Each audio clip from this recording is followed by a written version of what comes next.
as far as food goes, in Latin American culture, they want to feed you. It is how they show their love.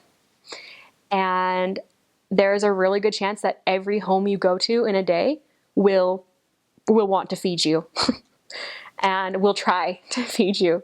And a lot of times when you go to a meal appointment, you're going to eat and you're going to be full. And then the mom or the wife or the sister, whoever it is going to come out and she's going to say, "Oh, did you like it? Would you like some more?" And you're going to say, "Oh, I'm so full. Thank you so much." And they're going to say, "Oh, you didn't like it?" And they're really going to think you didn't like their food if you don't have seconds. Like, I'm serious. And so you will have to have seconds. So there are some options for those of you who just cannot eat that much. Some people set a precedence when they move into a new area. And they're like, I just don't have a big stomach. I just can't eat that much. There was one elder I know who was very, very thin. And that worked for him in every area he ever went to. Just because he really couldn't eat that much. There were some sisters who would take empty, you call them trastes in Spanish, Tupperware. They would take empty Tupperware with them to meals. And they would say, "Oh my goodness, it was so good. I just cannot finish it. Can I put it in a Tupperware and have it later?" And of course, they're more than fine with that. I heard of some individuals who would do something else. There were some elders who would go to a meal appointment and be stuffed to the gills.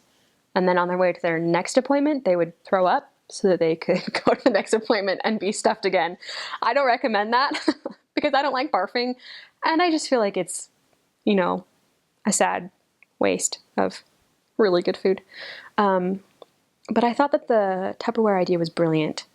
It doesn't have to be a big Tupperware, but just something that you can be like, I am really full and it really was super good food. In fact, it was so good, can I take it home? And they'll love it. And they will totally give you, leftovers to take home. I remember one day where I ate 4 meals in a 5-hour time period, and they weren't small. And I went home more full than I've ever been in my entire life. I also remember a day when we hadn't had a lot of time to eat and I was starving. And when I'm hungry, I get cranky. When I'm cranky, I can't really feel the spirit and I'm just not as good of a missionary.